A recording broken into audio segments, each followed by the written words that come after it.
aka Miss WOC Reader, and welcome back to my channel. So I've been getting some book mail recently, not a ton. I've been actually taking on less arcs and stuff, but as I'm trying to get through my TBR, I noticed I need to make space for these new books, and I have some books that I wanted to unhaul just kind of piling up, so I figured it's time. It's been a couple of months since I've been to anybody's little free library, and so I wanted to share with you the titles that I'll be unhauling in my little summer unhaul. So the first one I have here is the 710 Split. I DNF'd this one.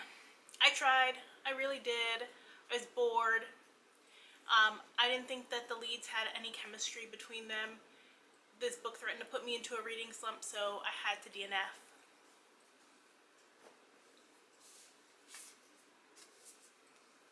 Then I have Plays Well with Others. I don't even know what this book is about. I never requested this.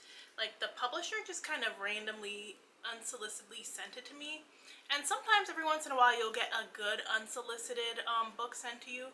But I want to say 90% of the time it's a book that I have absolutely no interest in. So I just have to find somebody to give it to or get rid of it completely. So, unhaul. This tome over here was another one that was unsolicited to me. This is thick. It is Wings to Soar. I'm not sure what this is about. I don't know if it's, well, it says it's 1972 England, Ugandan Asian girl. I think it's some kind of historical fiction. Again, I didn't ask for this from the publisher. They just randomly decided. I think I asked them for another book and they decided, she reads diversity, let's send this one her way.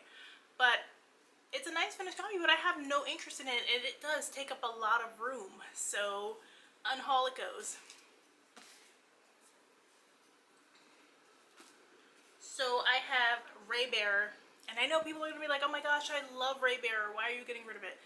This is an art copy, but even if it wasn't, I need to unhaul it.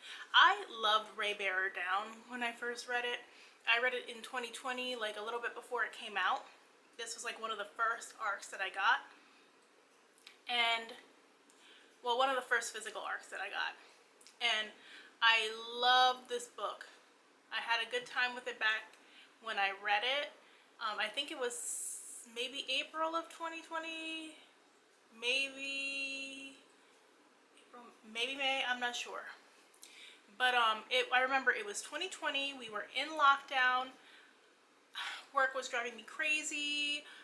I was just reading after work. I'd finish work, I'd take a nap, I'd read my books all evening, I'd hang out on BookTube, I'd talk on Book Twitter with people, and that was my method of coping while everybody else was I'm streaming this and I'm streaming that.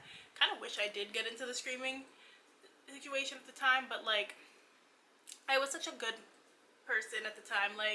I was working from home and I wouldn't even turn on the TV. So this one, I had a good time with it, but I didn't love the follow-up, Redemptor, which I had also gotten an arc of. I didn't love Redemptor.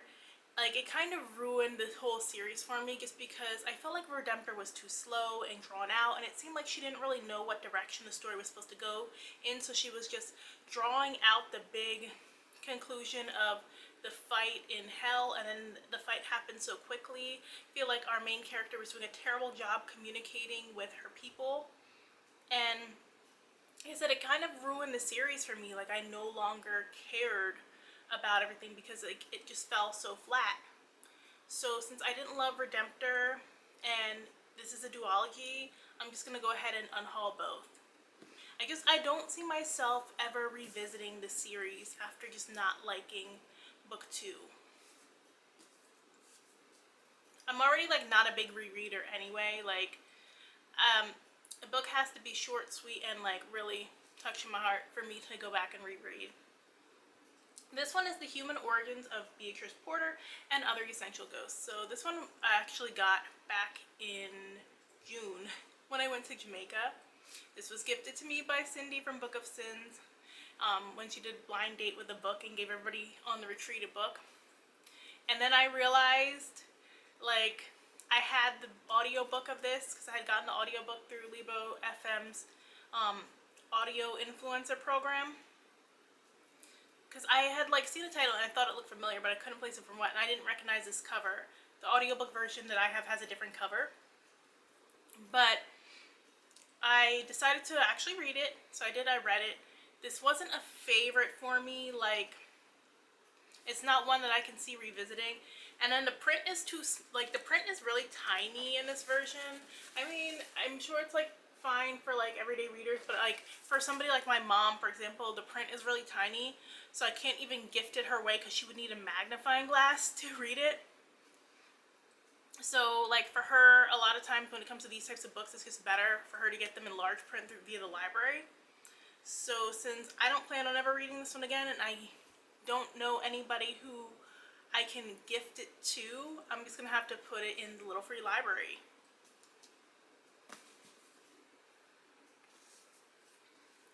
And then as I have Let the Games Begin. This one is by Rufaro Faith Mazarura, who is like a debut author, and I wanted to love this one so bad. I did. I ended up like getting through like 70% and then finally giving up because like it wasn't getting any better for me, and I found the romance so dry. And like, oh my gosh, the Summer Olympics, it's perfect. Like, who doesn't want a sweeping romance? And like, it didn't give me sweeping romance. It's supposed to be an adult romance, but I can tell that the author has not read a lot of adult romances, maybe outside of like the more popular ones. It felt very, very YA, even though these are like people in their early 20s. Like, she writes them like teenagers, and then on top of that has them constantly reminiscing about their teen years and being like carefree teens, and I didn't like that. The way in which she used pop culture was jarring. I don't like when fanfic culture is heavy in my books. Like, and I said it to somebody who will get obsessed with the show and like read the fanfic. I did not like the fanfic culture in here. Like, they were dealing with like real people fanfic, which is an absolute no for me. Like, it's just so weird to imagine real people as characters in your head and like write about their lives and stuff. And it's even weird to have those real people read about themselves. No, like, and especially like they're like and in here he's reading like smutty fanfic of himself and talking about how they always imagine him as this dark brooding type, which he isn't. And like the whole thing around it was just odd to me. I was like, So I couldn't do that. Like, it had some of those like signature preachy lines that are like real life conversations off of book Twitter that also didn't vibe with me. Like, and I could not with this one. So that's why it ended up being a DNF, and that's why it's going to be an Unhaul now. And the sad part is I gave a copy of this to my cousin because they sent me 2 copies of this. So I'm like, this is not a good book. And she's probably going to read it and be like, oh, her taste is horrible.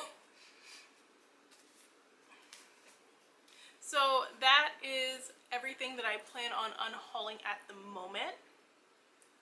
I'm always getting books in, so it doesn't like hurt me to unhaul, or like I usually don't have to like think too long and hard about it. I'm like, if I'm never going to pick it up again and reread it, it has to go. Like, it has to go. I don't live in a place where I have the room to be holding on to books right now. Especially like books that didn't give me like major happy feelings. So if I can get rid of them and send them off to a good home, all the better. Let me know if you read any of these books and what you thought of them. If you can't think of what to say, just leave me a heart emoji. If you like this video, make sure and hit that like button. Thanks so much for watching, and I will see you guys in the next one. Bye!